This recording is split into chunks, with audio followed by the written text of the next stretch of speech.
Hare Rama,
All glories to the Assembled devotees. All glories to the Assembled devotees. All glories to the Assembled devotees. All glories to Shri Guru.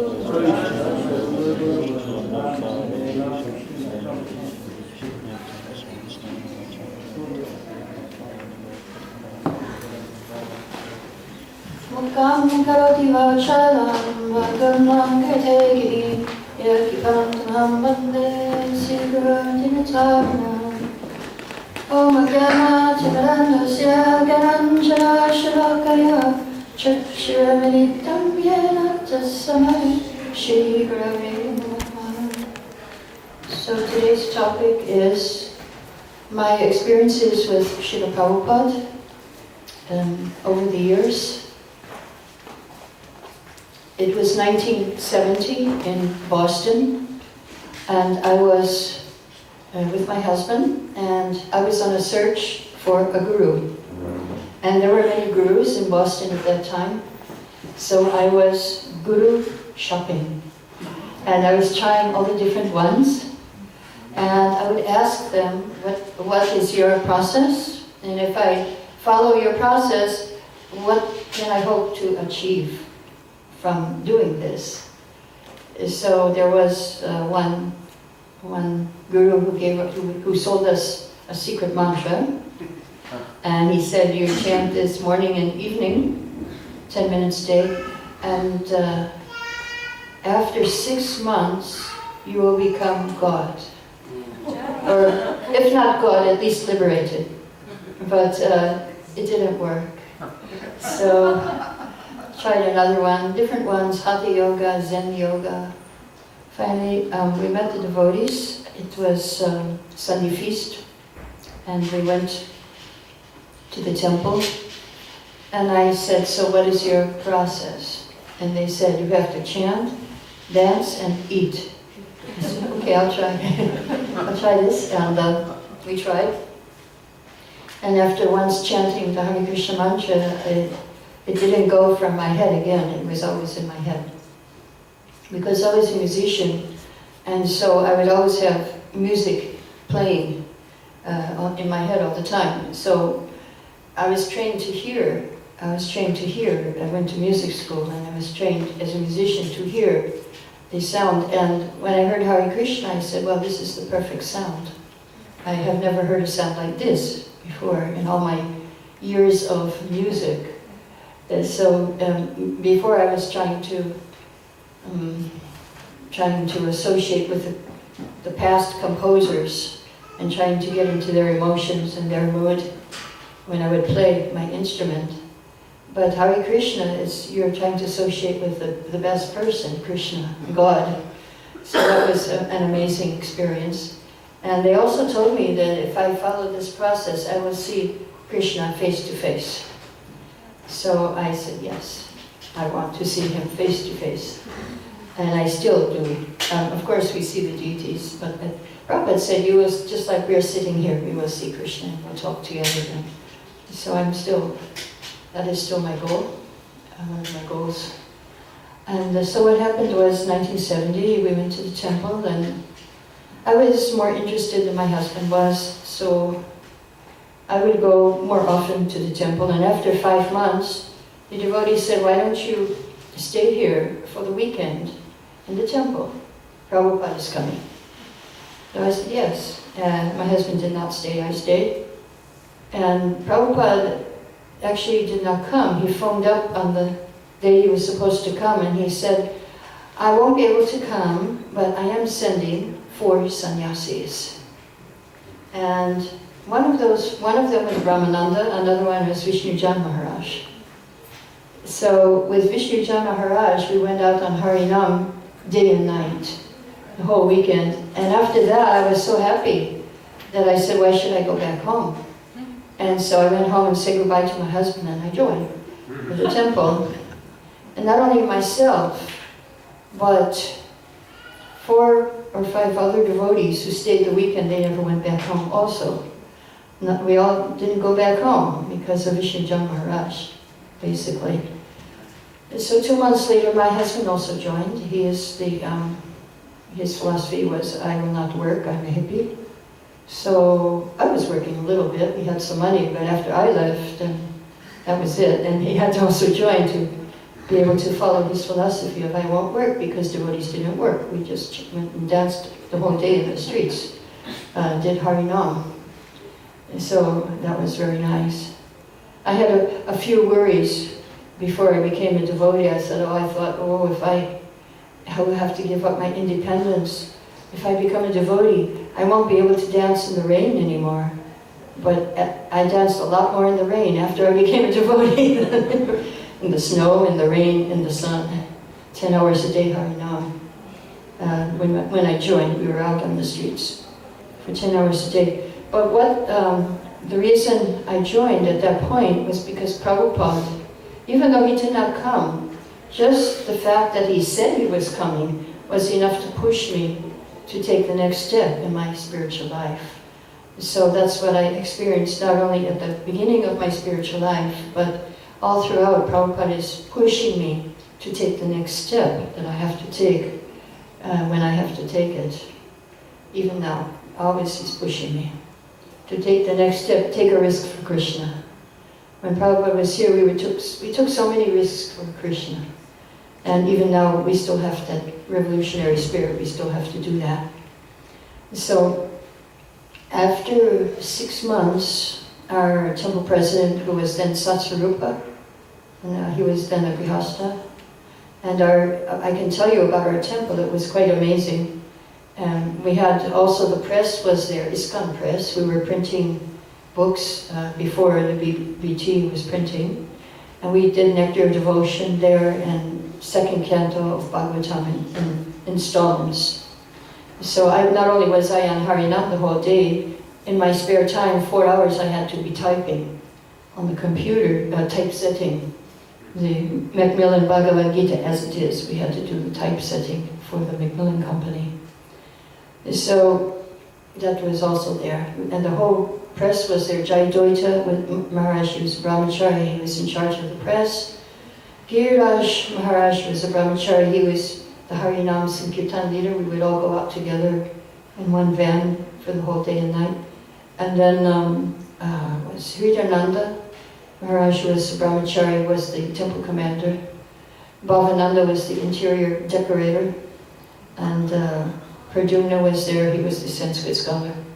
And all the artists were there, so we had amazing pictures all over the place. Narada Muni was my favorite, I remember. Life-size picture of Narada Muni. And so it was a wonderful temple. Dramas were every Sunday, wonderful dramas played by the artists. They were also actors and musicians, all of them. And so it was a wonderful temple to be in. And but after 6 months, then our president said, I'm sending you to Florida. Now Boston is the top of the East Coast, Florida is the bottom. How are we going to get there? Not by plane, nobody flew in those days, except to India, and not by train, and not by bus. He put us out on the road and we had to hitchhike. That was our main transport in the early days, depending on the mercy of Krishna and the mercy of the other people. But you know, we were wearing these yellow saris and dhotis. If we were grihasta, this color, like this bright yellow we were wearing. Out and there we were on the streets, there were sheets. They weren't saris and dhotis, they were sheets. And we would buy these sheets, long pieces of cloth, and cut them. I just saw a picture, an old picture of Harinam, and there were brahmacharis from different temples. Some were in shocking pink, some were in saffron, some were according to the cloth, you know, the bolt that they bought from the shop. They had different colors of saffron. So we had this shocking yellow color, and no suitcases. We had a few boxes with our belongings, and somebody was supposed to pick us up and take us all the way to Florida, right? Anyway, we got a ride to New York, and New York devotees had mercy on us, and they allowed us to collect some money. So we went to Florida, and it was 6 months. The standard in 1970 was that if you were living in the temple for 6 months, then you could get initiation. So after 6 months, I asked my temple president, okay, so initiation. He said, okay, wait for your husband 2 more months. I said, okay. So I waited 2 more months. I said to my husband, so let's get initiated. And my husband said, I'm not ready. I said, well, I'm not waiting any longer for you. I wrote a letter to Prabhupada, and we had to make our own beads, not these, different ones. We had to string our own beads, and we had to send them along with a letter to Srila Prabhupada, and Prabhupada would chant on them and send our beads and a letter back. So in my letter I wrote to Prabhupada that if you don't initiate me, then I will die. Because, and I quoted a verse from Canto 2 that said, if you don't get the dust of the lotus feet of the devotee on your head, you're like a dead body. So then he initiated me, and he sent me a letter back, and he said, yes, your first birth is from your material father, but your real birth is from your spiritual master. And he gave me 6 instructions in my initiation letter. Number 1, chant at least 16 rounds every day. Number 2, follow strictly the 4 regulative principles. Number 3, go on Sankirtan preaching. Number 4, do deity worship, attend the artis. Number 5, read and study all my books. And so all of those I have been doing. I was a pujari in Calcutta for 7 years. I was distributing books, preaching in Bombay, and traveling Sankirtan on the west coast of India for 7 years. And then I was doing, since 21 years, 22 years, I'm teaching, reading and teaching the books. So, but then the last instruction is yet to come, and that is, be engaged 24 hours a day in Krishna's service. So that is something that I still have to do. Sometimes I don't dream about Krishna and Krishna consciousness, so that has to be worked on. There's a sleeping time. So the first time I met Srila Prabhupada was in Gainesville, Florida. He gave a lecture in this remote corner of the world. The first time I saw him was at the airport, and I was following behind Srila Prabhupada, and they had brought this huge Vyasasan. It took about 5 or 6 men to carry. They were struggling down, following Prabhupada down the airport, and Prabhupada took one look and he just was very disgusted because they were making a huge scene at the airport, and he wouldn't even sit on it. We did that in those days. We took over the airports pretty much when Prabhupada was coming. So when I was walking behind Srila Prabhupada, and I felt this, I can do this for the rest of my life. This is something I can do, follow Srila Prabhupada. And it was the first time in my life that I felt, yes, this is my place. I never felt at home in America. When I was 10 years old, I was thinking that I'm not from, I was looking at the other children and I said, I'm not one of them. I don't know where I'm from. Maybe I'm from another country, or maybe I'm from another planet, but one thing I know is I'm not American. I'm not from here. I'm not one of them. So I never felt like I belonged to the school, to the country. But then when I came to India, I felt a little better. When I was walking behind Srila Prabhupada, I felt, yes, this is where I belong. This is my place. I found my place. Now, when they asked me in high school, what do you want to be when you grow up? What is your career? And they gave me all these choices. I said, none. I don't want to be any of these. So I thought, okay, I'll be a musician, because it's not one of the categories there. So I was a musician. But then I found a better category, to be a devotee. So anyway, after 1 year in Florida, Satsarup again, that time he was Maharaj, he said to us, I'm sending you to India. So again, but New York was again merciful to us, and they let us collect for our tickets. So Srila Prabhupada, he wrote a letter to all the temples requesting they send 50 devotees to India. This was in 1972. And so from every temple, devotees were chosen. And my husband and I, we were chosen. And we collected in New York City. We were selling, there were no real books. We were selling this pamphlet, like chanting Hare Krishna and Reservoir of Pleasure for 25 cents each. And after 3 weeks, we got our one-way fare to India, $300 each. So we bought a one-way ticket, and we didn't really go back because Prabhupada said, go. He didn't say, go back, so we didn't go back. We just went to India like that. But actually, only 25 devotees went in that time, and out of those 25, only 5 stayed. Because it was very austere, everyone was sick, and living on the land in Juhu, Bombay, with all the mosquitoes and rats and everything. So it was very difficult for us. So most people just went back. But we never thought of going back actually. We just thought, no, this is our service for Srila Prabhupada. We will stay here in India and we won't go back. We will just stay. So that was 1972. The day we arrived in Juhu, the deities were living in a tent and the men were living in a hut and the ladies were on the roof of a building. And it was summer. It was very hot.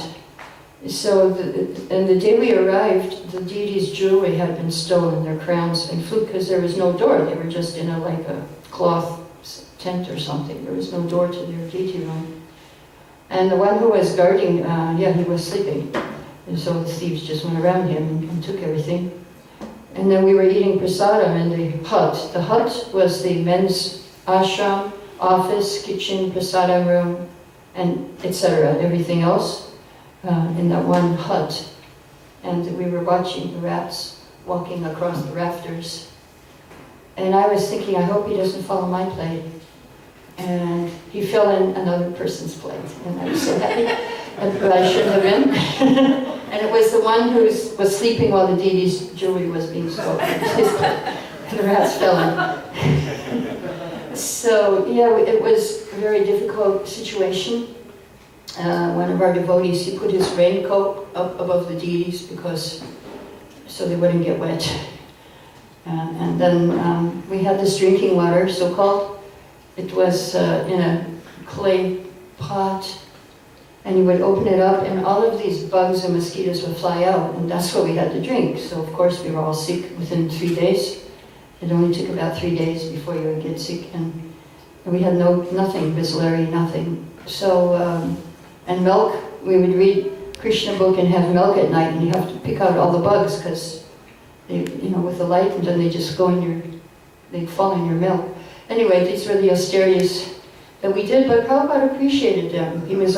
I went on one morning walk with him in Juhu, Bombay, and he was very kind. I was late, I was running to catch up, and he stopped everything, and he turned around and he acknowledged me, Hare Krishna.